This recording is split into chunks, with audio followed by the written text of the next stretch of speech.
In this episode, we'll explore the subject of program review and optimization, discuss balancing mission with the internal economy for program review to support strategic leadership decisions, and uncover how leading higher education institutions use modelling to expose program financial blind spots and optimise programs across the institution. We really have to look at the programs as a whole because this is a case where the whole is in fact greater than the sum of the parts. You got to start by understanding which programs are most essential to the mission. If you cut back on one program or increase in another program, what will happen to the costs and what will happen to the revenue? And those are calculable from the models. We well know through the Pilbara and other models that it's perfectly possible to measure program margins and do so in a meaningful way. You are listening to Pilbara Insights, the podcast, the first dedicated audio series to support higher education leaders in their academic resource management decisions.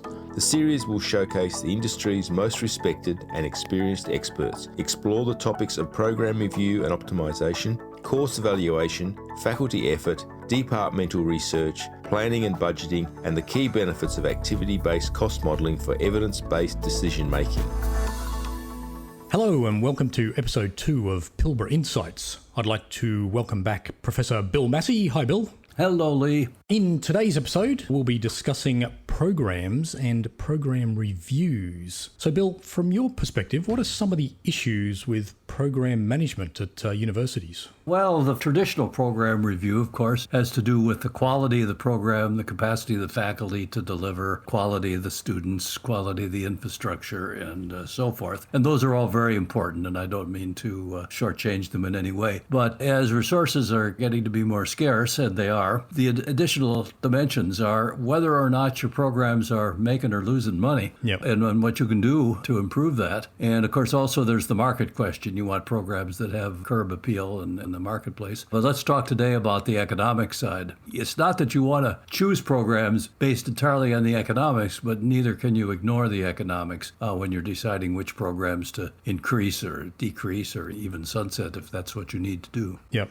And do deans usually consider cost and margins in program reviews, or is it more of an afterthought? They typically have not, but that's one of the things that needs to change, in my opinion. Getting the deans involved in costs and revenues and margins in their program review activities is one of the highest priority areas, I think, in university management these days. And it's not possible, of course, you well know, and we well know through the Pilbara and other models, that it's perfectly possible to measure program margins and do so in a meaningful way. And we have to learn to make that a standard part of program review. Yep. And I think I read in your book too that you're talking about certain programs that are beloved by certain professors and programs tend to grow and not be trimmed back. Is that still the case? Well, it has been. I think it may be a little different now with the pandemic. Yeah. Everything is kind of different with the pandemic, but it has been true for generations, really. Faculty tend to get what they consider property rights in the programs that they manage or are key professors in, and downsizing those programs,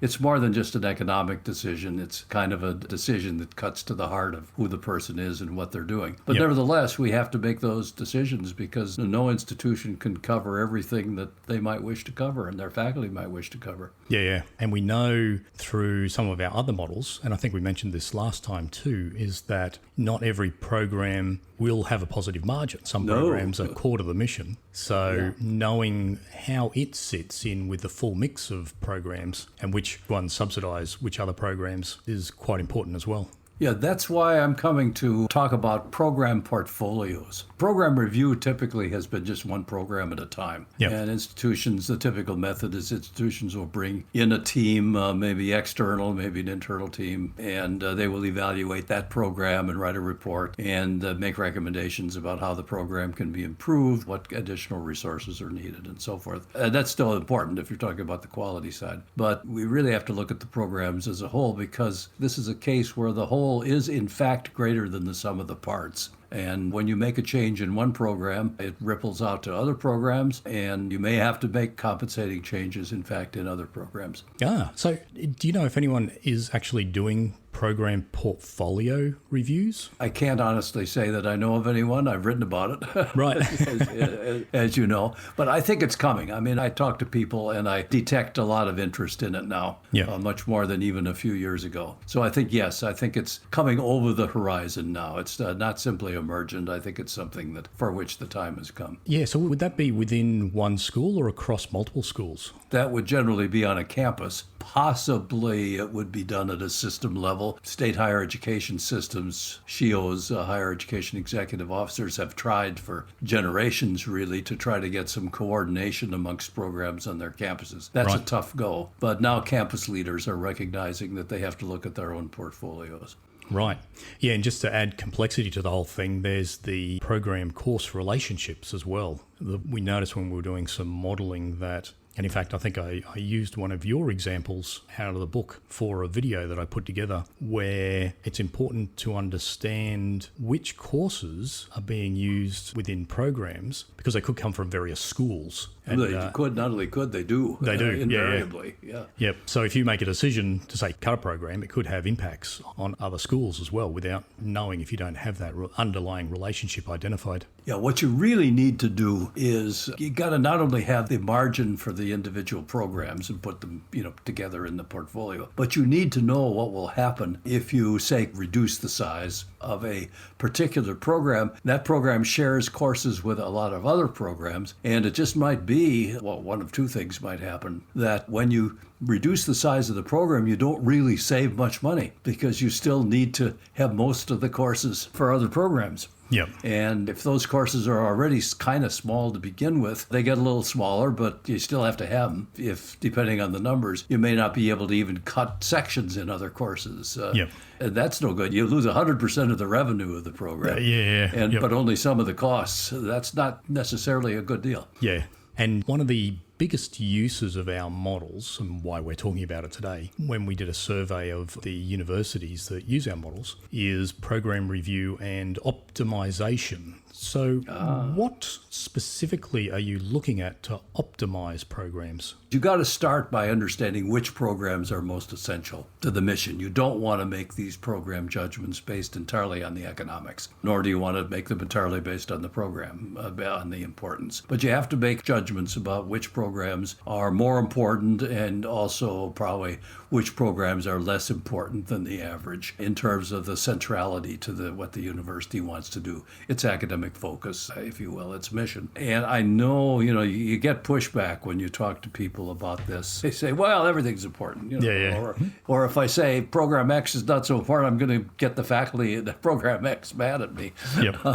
And so on and so forth. But the fact of the matter is you just have to make those judgments. And furthermore, when you sit down to make them, it turns out really not to be that hard because you sit down and you say, okay, let's divide, say, my programs into three categories. Let's say the top 25% in importance or the top 25% of the programs in the top importance range, 25 in the low, less important range, and 50% in the middle, or something like that. Yep. So you start there. You got even that tripartite differentiation will work. And then you start asking yourself, if you cut back on one program or increase in another program, what will happen to the costs and what will happen to the revenue? And those are calculable from the models. Yep. And then basically what you do is you have to balance the change in the dollars against the change in the value, in the importance value. And it helps to do a scatter diagram, let's say, look at margin on one axis and this importance ratings on the other. You can see which programs fall in which quadrants, and programs that are both important and good margins, or at least not bad margins, may be candidates for increasing the emphasis, and conversely. Yep. And I should also add, you probably need to look at market potential, or at least know whether you're going to run into market problems. Yep.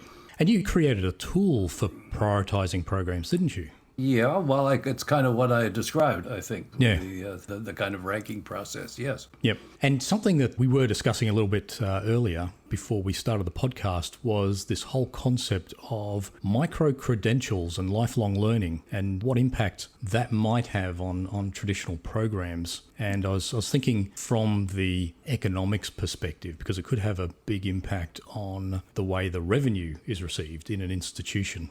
Yeah, well, this is part of a longer-term trend toward unbundling in higher education. And this is not an area where I've done in my own work, but I've attended conferences and chatted with people that are involved in it. And the MicroConnect Credentialing, it just means that you credential parts of a program. You do certificates on particular things, for example. And then Western Governors University, for example, will credential people in particular areas, or they will accept credentials from other universities.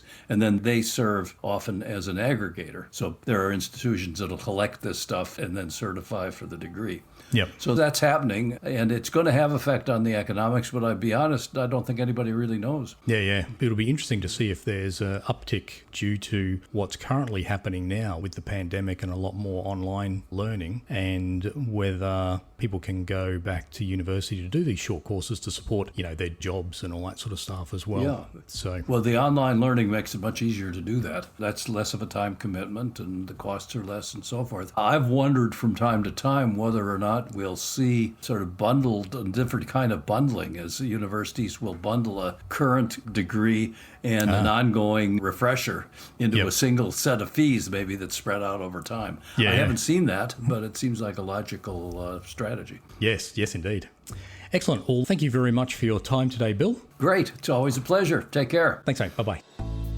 You have been listening to Pilbara Insights, the podcast, the first dedicated audio series to support higher education leaders in their academic resource management decisions. Pilbara Group would like to give special thanks to Emeritus Professor William F. Massy for his valuable work and contribution to today's podcast. Thank you also to all our listeners. If you'd like to learn more, visit our website www.pilbaragroup.com and stay tuned for the next episode of Pilbara Insights, the podcast, coming soon.